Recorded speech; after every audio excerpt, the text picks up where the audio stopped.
asked by somebody what we're focusing on, what our goals are, and I said we are focusing on AI, we're focusing on CRISPR, and we're focusing on blockchain. And then he said, "Oh, these are just buzzwords." And I thought to myself, "Well, they're buzzwords.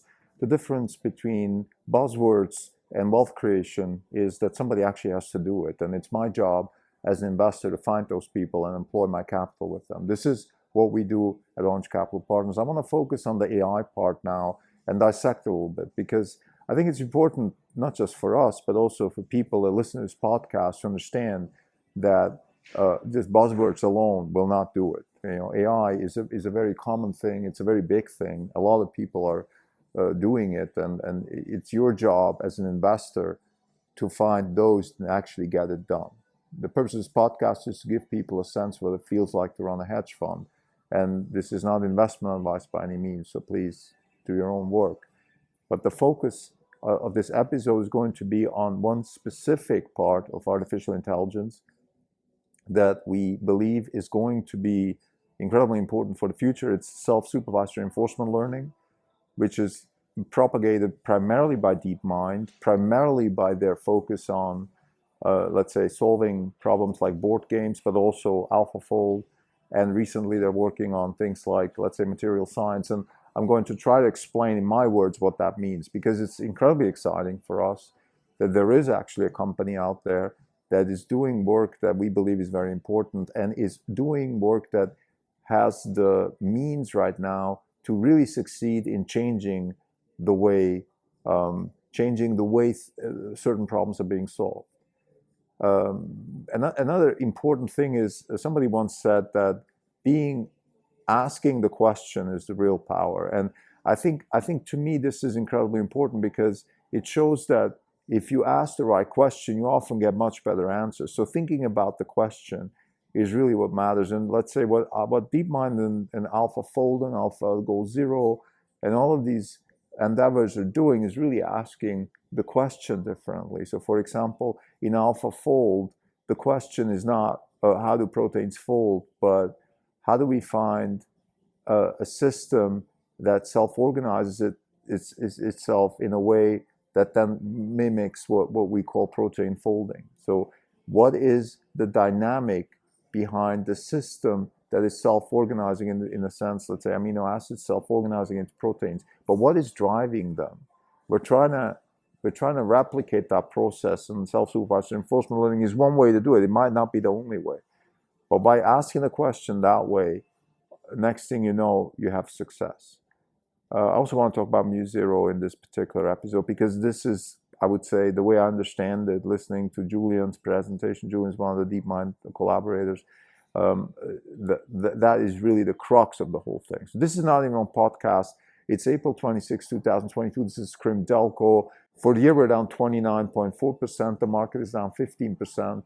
We're underperforming by 14.4%. Now, the key to the success of AlphaFold and AlphaGo0, which are the two big projects that I know about, that I'm very excited about. There's probably other stuff that I don't know about, or maybe DeepMind hasn't even published it, but let's talk about that, and then we'll talk a little bit about material science. So what is the goal? The goal is to find a model that can replicate the dynamics that lead to certain results. In the case of AlphaGo0, it's the dynamics of how to play the play of the game of Go. In the example of AlphaFold, it's the dynamics of the self-assembly of amino acids into what we call proteins. And the beauty about AlphaFold is really it gives you a closed loop now from the genes that code for amino acids to the then folding into what we call proteins. And why is this so important? Because representing the folding of proteins with the scientific tools that we had until let's say 10 years ago, which is, I would say, primarily mathematics, linear programming, dynamic quadratic programming, things like that along those lines, but really stuff where we have to put every kind of if I use graph theory as a sort of tool to explain this.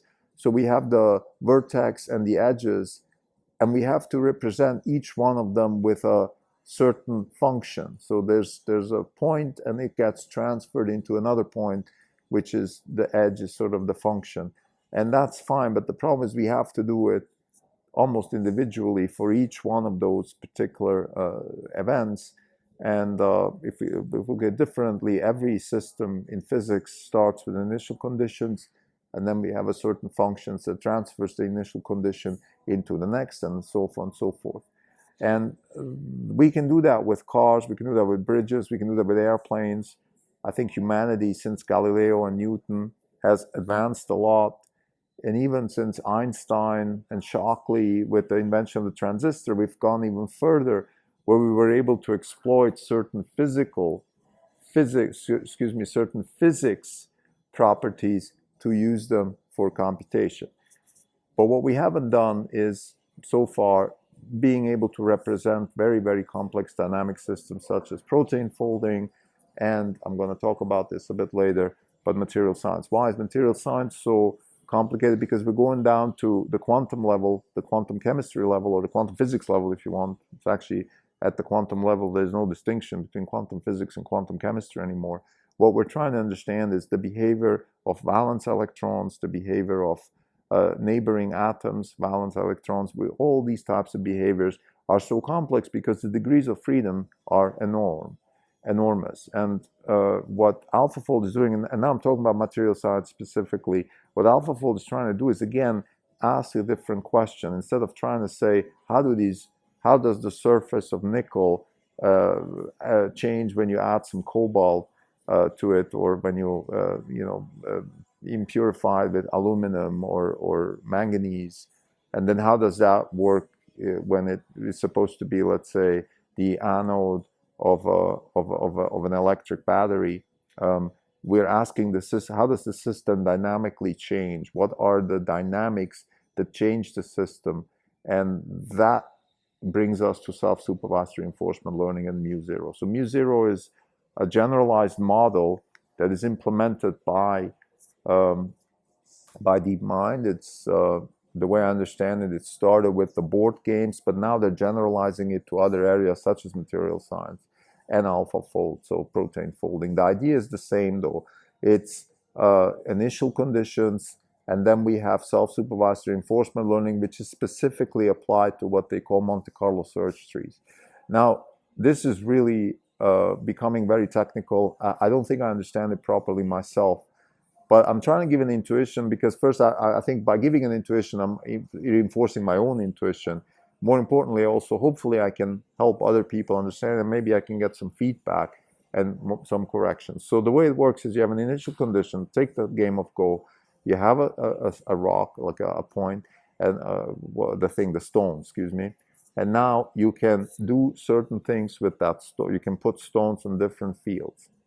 And or let's take chess. Why don't we take chess? Easy, because I understand chess. So we have a figure, let's say the tower. The tower can do certain things. And what AlphaGo is trying to do, or AlphaGo Zero, is it's modeling that next move in terms of a Monte Carlo search tree, which is there are different things you can do, and you attach certain probabilities of success to each of those moves. And let's say you start the game by doing random probabilities. So you say, okay, the first is you can move a peon from one place to the other.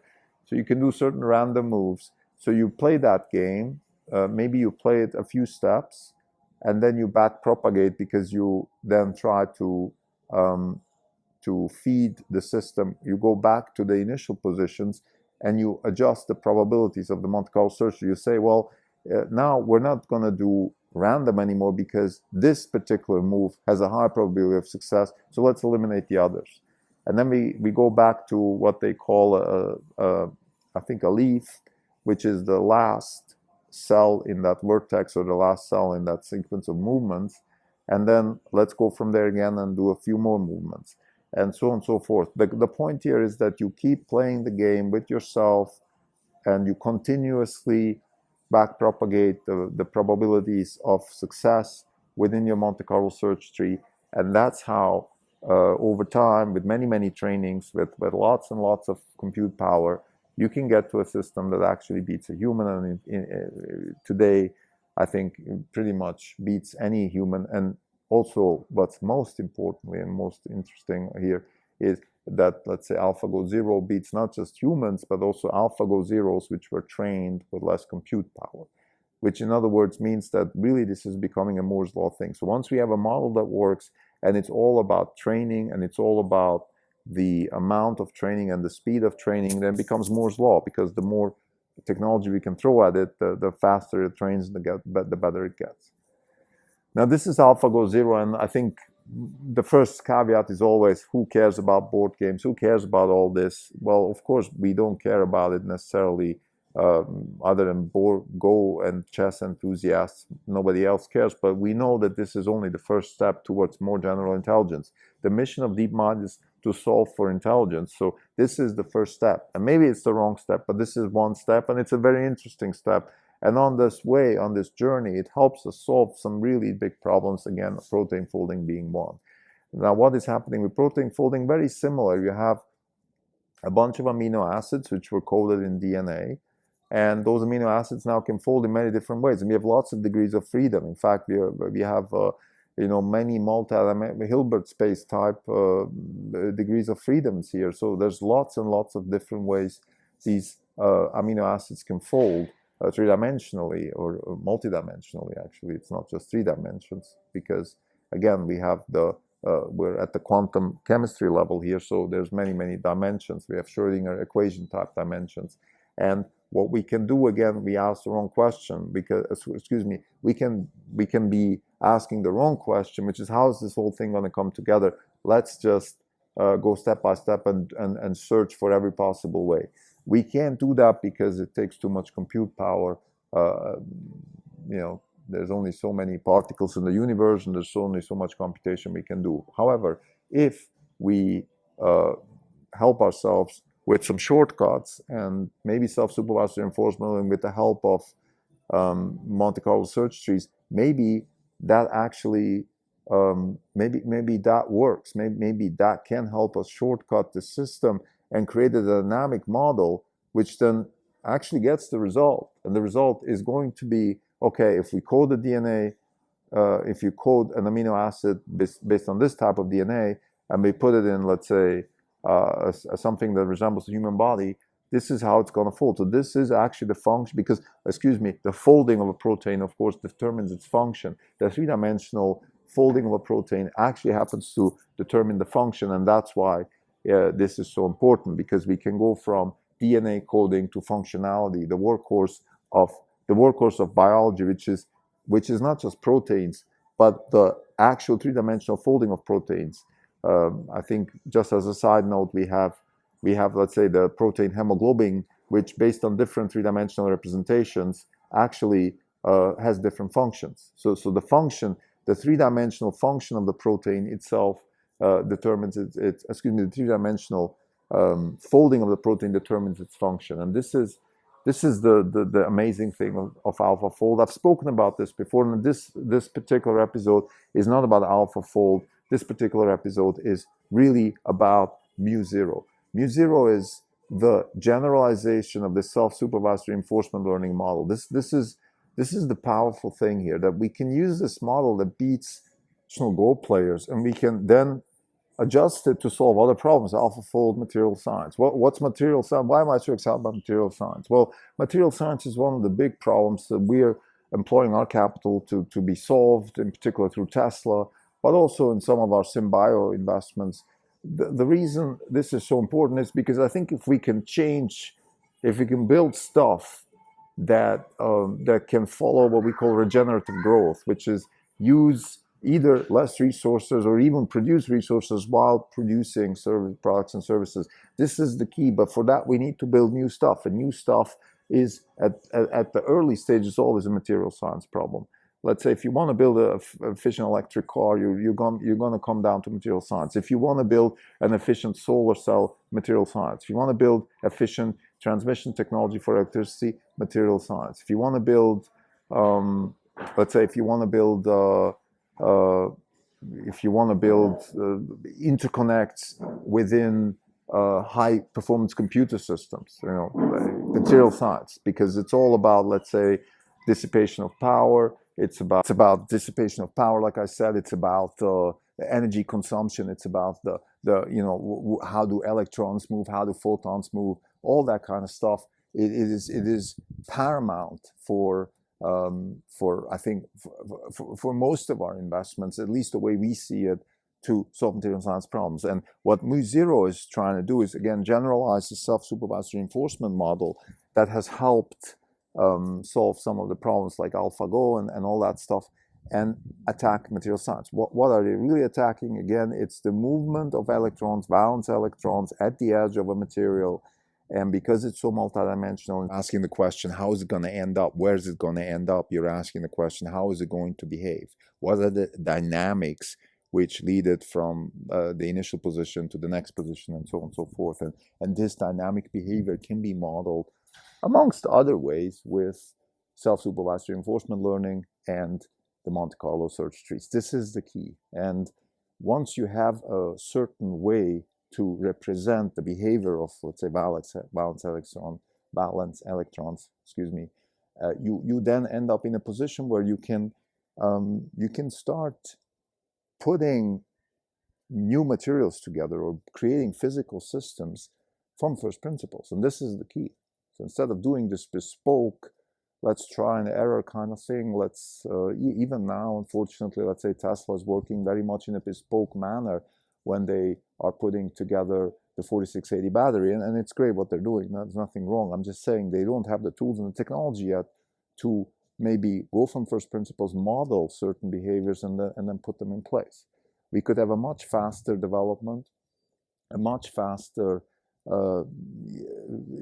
development, research, iterative process in coming up with new materials. And I've said many times before, for us, disruption here at Orange Capital Partners really starts and ends with iteration. Iteration is the key. The cost of error and the cost of error corrections are also part of the whole system, but the actual ability to iterate at low cost, at speed, is what matters the most. And this is where we see MuZero making a massive contribution to biology, to protein folding, and to material science, again, through a very similar type of solution like in the AlphaFold system. So to summarize, MuZero is a model that helps us represent the dynamic process of very complex systems. We can use it in proteins, we can use it in material science. What it allows us fundamentally is it helps us create a system of iteration that we can use to develop, let's say, new materials. We can develop new biological systems. And this is what is so exciting. This is why we're hoping that not just, MuZero is doing great in terms of proliferating that knowledge throughout the scientific community, but we would hope that maybe Tesla can somehow work with them a little bit more closely. This would be our hope. And this would also, I think, propel Tesla to much faster wealth creation, but also help create new systems and new products and services. And what's so great about Tesla, and what actually I think is missing with DeepMind and the whole MuZero project, it is the entrepreneurial spirit. It is that the guts to actually take big bets, which I think would be much faster and more faster proliferating within the Tesla context than where it is right now. Thank you.